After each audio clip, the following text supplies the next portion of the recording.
سراجی channel کے محترم ناظرین و سامعین حضرات، سلسلہ عالیہ چشتیہ کے عظیم پیشوا خواجہ خواجگاہ مبلغ اعظم دین اسلام سلطان الہند عطائے رسول حضرت سیدنا خواجہ غریب نواز معین الدین حسن چشتی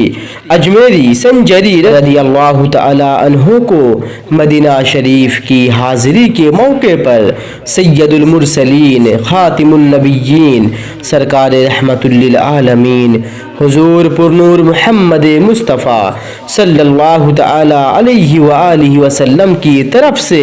یہ بشارت ملی کہ اے معین الدین، تو ہمارے دین کا معین ہے، تو ہمارے دین کا مددگار ہے، تجھے ہندوستان کی ولایت عطا کی، اجمیر چلے جاؤ،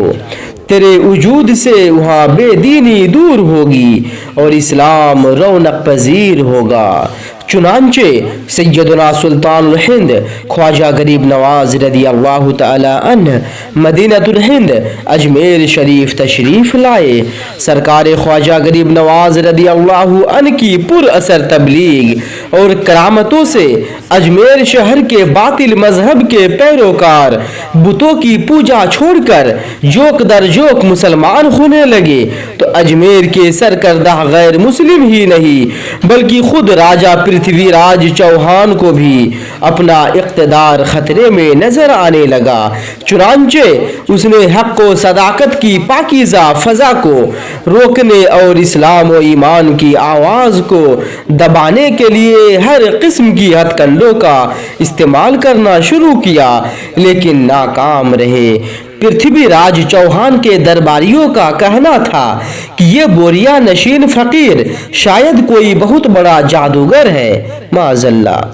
اس لیے اس کے مقابلے کے لیے سلطنت کے تمام جادوگروں کو اکٹھا کرنا بے حد ضروری ہے کہ انہی کی مدد سے یہ فقیر اس شہر سے بھاگ سکتا ہے۔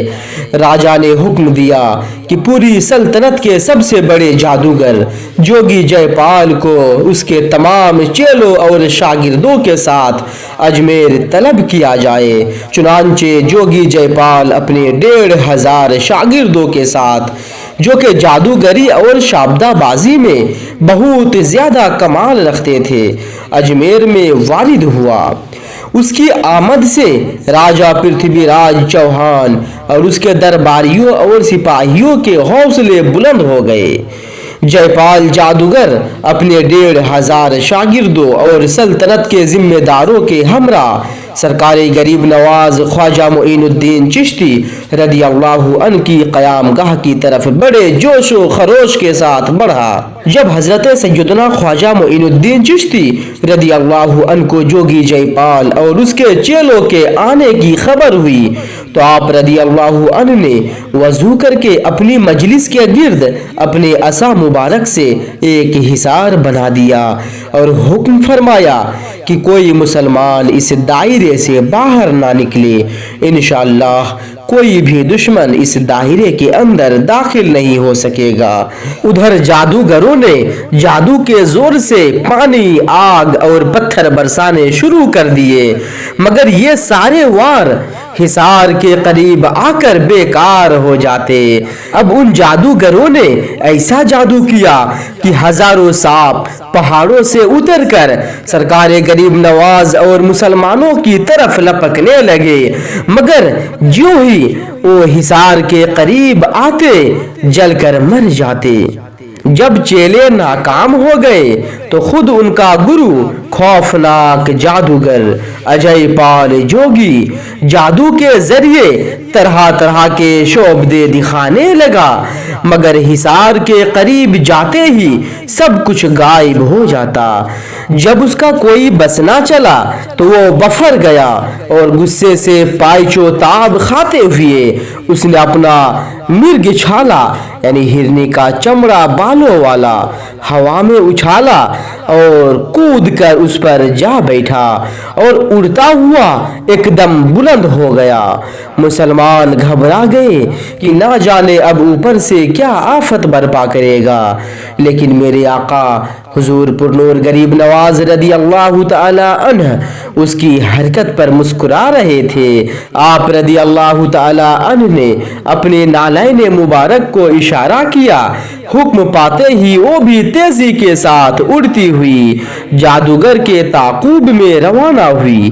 اور دیکھتے ہی دیکھتے اوپر پہنچ گئی اور اس کے سر پر تڑا تڑ پڑنے لگی۔ ہر ضرب میں وہ نیچے اتر رہا تھا، یہاں تک کہ عاجز ہو کر اترا اور سرکار خواجہ غریب نواز سید معین الدین حسن چشتی رضی اللہ تعالی عنہ کے قدموں پر گر پڑا اور سچے دل سے توبہ کی اور مسلمان ہو گیا۔ آپ رضی اللہ تعالی عنہ نے ان کا اسلامی نام عبداللہ بیابانی رکھا اور وہ سرکار خواجہ غریب نواز رضی اللہ تعالی عنہ کی نظر ولایت کی فیض سے ولایت کے اعلیٰ مقام پر فائز ہو کر عبداللہ بیابانی نام سے مشہور ہو گئے۔ اللہ عز و جل کی بے شمار رحمتیں ہو سرکار خواجہ خواجگاہ پر اور ان کے صدقے ہماری مغفرت ہو، آمین بجاہ سید المرسلین۔ کرم اے مظہر شیر خدا غریب نواز، عطا ہو قوم کو عز و علا غریب نواز، عطا ہو قوم کو عز و علا غریب نواز، اور ہے آسمان تکبر پہ وقت کا جے پال، ہے آسمان تکبر پہ وقت کا جے پال، وہی سزا ملے اس کو بھی یا غریب نواز، وہی سزا ملے اس کو بھی یا غریب نواز۔ اور سرکار مجدد دورہ غوث زمان حضور شیخ الاسلام والمسلمین امام سید محمد مدنی پاک اشرفی جیلانی مجدد کچھوشوی فرماتے ہیں کہ شرم مانے ہیں عرض خطا کے لیے، لاج رکھ لو ہماری خدا کے لیے۔ یا غریب نواز شرم مانے ہیں عرض خطا کے لیے، لاج رکھ لو ہماری خدا کے لیے، ہاتھ اپنا اٹھا دو دعا کے لیے، دل پشیماں ہے خواجہ خواجگاہ، دل پشیماں ہے خواجہ خواجگاہ۔ وقت رحلت جبی پر جو تحریر تھی رفعت شان اقدس کی تفسیر تھی، وقت رحلت جبی پر